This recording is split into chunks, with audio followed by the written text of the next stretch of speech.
మనువు తన స్మృతి గ్రంథంలో అద్భుతమైన శ్లోకాన్ని రాశాడు. ఎందుకు ఈ మాట చెప్తున్నాను అంటే, ఏ మనువు రాసినా, యాజ్ఞవల్క్యుడు రాసినా, హారీతుడు రాసినా, పరాశరుడు రాసినా ఆ స్మృతి గ్రంథాలన్నీ కూడా అమ్మ యొక్క దృష్టి అనుగ్రహానికి అనుగుణంగా వ్రాయబడినవే.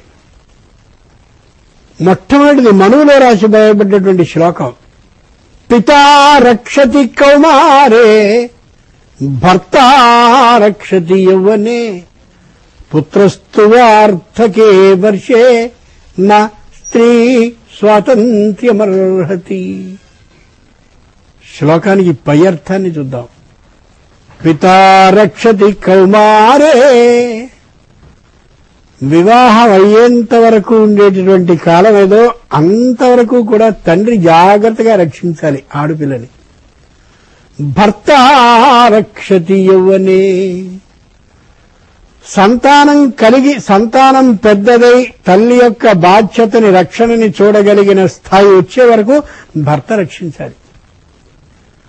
ఎప్పుడైతే సంతానానికి తల్లిని రక్షించగలిగిన స్థితి వచ్చిందో ఆమెకు వార్ధక్యం వచ్చినట్లు. కాబట్టి పుత్రస్తు వార్ధకే వర్షే, వార్ధక్య దశలో పుత్రుడు తల్లిని జాగ్రత్తగా చూసుకోవాలి తప్ప నా స్త్రీ స్వాతంత్ర్యమర్హతి. ఆడు జన్మ ఎత్తిన ఎవరూ కూడా స్వతంత్రంగా జీవించకూడదు, పరతంత్రుడు అంటే ఒకరి యొక్క అదుపులోనే ఉండాలి అని ఈ శ్లోకానికి పై అర్థం. ఈ శ్లోకాన్ని ఇంత మాత్రమే అర్థం చేసుకుని చేటలతో దుమ్ము తీసుకొచ్చి మనువు మీద పోసేసి, ఆయన పాపం ఇప్పుడు లేకపోయినా విపరీతంగా తిట్టి తిట్టి అలిసిపోయి అలా కూర్చుండిపోయారు పెద్దలైనటువంటి వాళ్ళందరూ కూడా. అందుకే మనవి చేసేది ఏమంటే, పూర్వులు వ్రాసినటువంటి శ్లోకాలకి అర్థాలు మనకి తెలియకపోతే తప్పులేదు తప్ప, మనకి తెలిసిన అర్థం మాత్రమే నిజమనుకుని ఎదుటివాడిని తిట్టేస్తే అది ఘోరం. ఆ మనువుని చిత్రవధ చెయ్యాలి, హత్య చెయ్యాలి, అది చెయ్యాలి, ఇది చెయ్యాలి, ఏమిటేమిటో మాట్లాడేయడం. ఓ యథార్థాన్ని గమనించాలి. ఒక విషయాన్ని ప్రశంసించడానికి ఏం చదవక్కర్లా. ఓ భారతం అబ్బో చాలా గొప్ప గ్రంథం అండి, నువ్వు అసలు 18 పర్వాలు చదవక్కర్లేకుండా చెప్పొచ్చు, నష్టంలా, నువ్వు భారతాన్ని ప్రశంసిస్తున్నావు కాబట్టి. ఓ భాగవతం చాలా బాగుంటుందండి, అస్సలు అక్షరం తెలియకపోయినా అనొచ్చు, తప్పులా.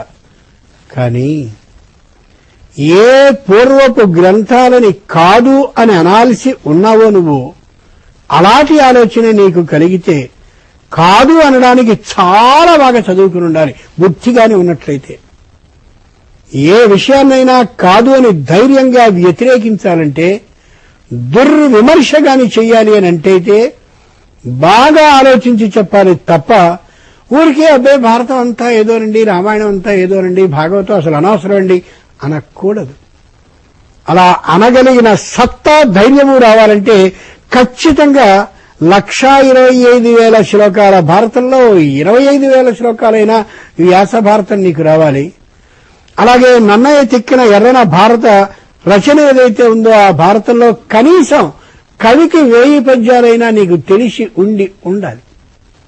అదేం లేకుండా ఊరికే భారతం అంతా అదండి అంటే నీ మాటకి విలువ వేయాల్సిన అవసరం ఎవ్వరికీ ఉండదు, లేదు, నీకే జ్ఞానం లేనట్లు. ఇంతకీ ఈ శ్లోకానికి అర్థమేమిటి? పితా రక్షతి కౌమారే, వివాహం అయ్యేంత వరకు ఉండేటటువంటి వయసుని కౌమారమే వ్యవహరించింది వ్యాఖ్యానం. అప్పటి వరకు తండ్రి అదుపు ఆజ్ఞల్లో ఉండాలి అమ్మాయి. అంటే బలవంతాన తొక్కి ఇలా ఉండు అని శాసించడం కాదు. పితా రక్షతి, రక్ష అనే మాట వాడాడు ఇక్కడ, ధాతువు రక్ష, రక్షిస్తూ ఉంటాడు. ఓ చక్కనైనటువంటి ప్రమిదని తెచ్చాం, నూనె పోసాం, వత్తిని వేశాం, దానికి నిప్పు ముట్టించాం, చక్కగా వెలుగుతోంది. గాలి వస్తున్నప్పుడు గబగబా చేతులు అడ్డు పెడతాం, తలుపు గబగబా వేసేస్తాం, అబ్బో ఆరిపోతుందేమో అని. నూనె గాని తగ్గిపోతుంటే నూనెని పోస్తాం. వత్తి కొడిగట్టుతూ ఉన్నటువంటి సందర్భంలో కొడిగట్టకుండా ఉండేలా తగిన జాగ్రత్త తీసుకుంటాం. ఒకవేళ దీపం చిన్నదైపోతూ ఉంటే ఒత్తిని కొద్ది పెద్దది చేస్తాం. ఇదంతా రక్షణ తప్ప ఉఫ్ఫని ఊదేసేయడం, ఆరిపేయడం కాదు, గుర్తుంచుకోవాలి. రక్షణకి అదుపు చేయడానికి భేదం ఉంది. పితా రక్షతి కౌమారే. పిత అనేటటువంటి మాట ఒక్క నాన్నే రక్షించాలి, అమ్మలా కూర్చోవాలని కాదు. మాతా చ పితా చ పితరౌ, తల్లి తండ్రి కలిపి పితరులు అనిపించుకుంటారు. కాబట్టి నాన్న అంటే నాన్నతో పాటు అమ్మ కూడా అని అర్థం. దాన్ని ఉపలక్షణము అంటారు సంస్కృతపు పరిభాషలో. కాబట్టి తల్లిదండ్రులు రక్షించాలి ఆ పిల్లని. జాగ్రత్తగా తల్లిదండ్రుల రక్షణలో పిల్ల పెరిగిందన్నప్పుడు క్రొత్తగా వచ్చి వివాహాన్ని చేసుకోబోయేటటువంటి వరుడు చాలా సంతోషిస్తాడు. ఈ అమ్మాయి తల్లిదండ్రుల యొక్క అదుపులను తల్లిదండ్రుల చాటునున్నటువంటి పిల్ల కాబట్టి నిజమైనటువంటి పిల్ల అని చెప్పి ఆ వరుడు ఆనందంగా ఆమెను వివాహం ఆడడానికి సంతోషపడుతూ ఇష్టపడుతూ స్వీకరిస్తాడు. లేని పక్షంలో వేరువేరు ఆలోచనలు అతడికి కలిగి జీవితం అంతా వ్యథాభరితమవుతుంది ఆ అమ్మాయిది. అవునో కాదో ఖచ్చితంగా ప్రతి తల్లిదండ్రికి తెలుసు. భర్త రక్షతి యౌవనే, తల్లి తండ్రి కూడా తుభ్యం సహత్వ ధర్మభ్య ప్రతిపాదయామి. నాయనా, వరుడు అయినటువంటి నీకు మా కన్యని దానం చేస్తూ నీతో పాటు సహధర్మచారిణి కలిసి అన్ని ధర్మాలని ఆచరించేదిగా ఉంటుందని నేను నీకు ఇస్తున్నాను. కాబట్టి మాకు సంబంధించిన మాకు మా వలన జన్మని పొందిన ఈ అమ్మాయిని దానం చేస్తున్నాం కాబట్టి నువ్వు రక్షించుకొని తెలియచేస్తూ ఇస్తారు. భర్త రక్షతి యౌవనే. ఆ కాలం అంతా భర్త భార్యని రక్షిస్తూ ఉండాలి. వాళ్ళ సంసారం చిలకా గోరింకల్లా ఉందండి అంటూ ఉంటారు. సంస్కృతంలో చిలకని శుకం అంటారు, గోరింకని శారిక అంటారు. శుకశారికలోని చిలుక ఎప్పుడూ రక్షణని కోరుకుంటూ ఉంటుంది. శారిక ఎవరినైనా అంటే గోరువంక రక్షణని ఇచ్చే లక్షణంతో ఉంటుంది. ఒకసారి అనుకున్నాం, చిలుక గోరింకలంటే భార్య రక్షణని కోరుకునేదిగా ఉంటే, భర్త రక్షణని ఇచ్చేవాడుగా ఉంటే అది చిలుక గోరింకల దాంపత్యం. ఇక్కడ యవ్వనవంతుడైనటువంటి భర్త తన భార్యని రక్షిస్తూ ఉండాలి.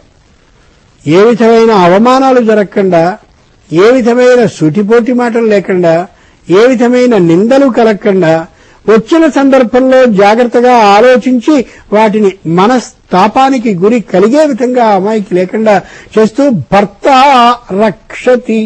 రక్షిస్తాడు. పుత్రస్తు వార్ధకే వర్షే. పిల్లలు పుట్టి పిల్లలు ఎదిగి తల్లిని రక్షించుకోగలిగిన స్థాయి వచ్చాక ఆ పిల్లలు ఈవిడ యొక్క రక్షణ బాధ్యతని స్వీకరించాలంటే భర్త విడిచేయాలి కాదు. అతడు అక్కడ రక్షించినట్టయితే ఆ పిల్లల దగ్గరికి తల్లి వచ్చినప్పుడు ఆ తల్లిని పిల్లలు జాగ్రత్తగా రక్షించుకోవాలి.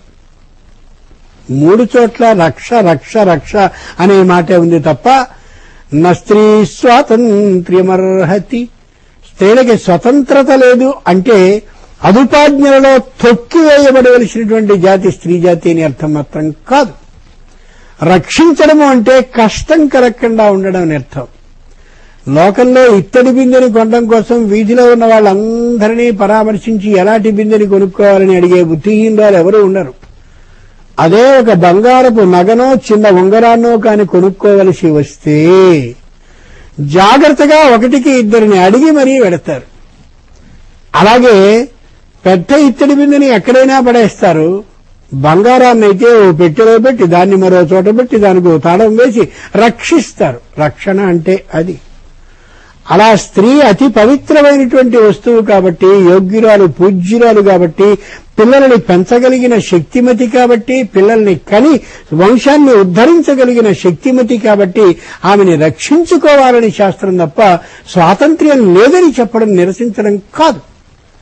అలాంటి స్మృతి గ్రంథాలని లోకానికి అందించినటువంటి వాళ్ళు ఈ మహానుభావులు నలుగురును. కలవు పరాశరీ స్మృతి. కలియుగంలో పరాశరుడు రాసినటువంటి స్మృతి గ్రంథం మాత్రమే ఆధారం అని నిర్ణయించారు. కాబట్టి కలిలో ఆయన స్మృతి ఏం చెప్పిందో దాన్నే నిర్ణయించుకోవాలి. అంచేత ఏ స్మృతి గ్రంథాలు లోకంలోకి వచ్చాయో ఆ స్మృతుల యొక్క స్వరూపం అమ్మ అని అర్థం. అటువంటి స్మృతి గ్రంథాల ఆధారంగా అమ్మని స్తుతించవలసి వస్తే, ఎంత గొప్ప స్మృతిని మాకు అందించావని తల్లిని ప్రశంసించవలసి వస్తే స్మృత్యై నమః అని అమ్మని స్తుతిస్తూ ఎప్పటికైనా సరైనటువంటి బుద్ధితో స్మృతి గ్రంథాల్లోని విషయాన్ని వేరే కళ్లతో కాకుండా సరైన కళ్లతో గ్రహించగలిగిన జ్ఞానాన్ని ఇవ్వవలసిందిగా ప్రార్థిస్తూ ఆ తల్లి యొక్క పాదపీఠం నందు పూజా పుష్పాన్ని సభక్తికంగా ఉంచాలి మనం.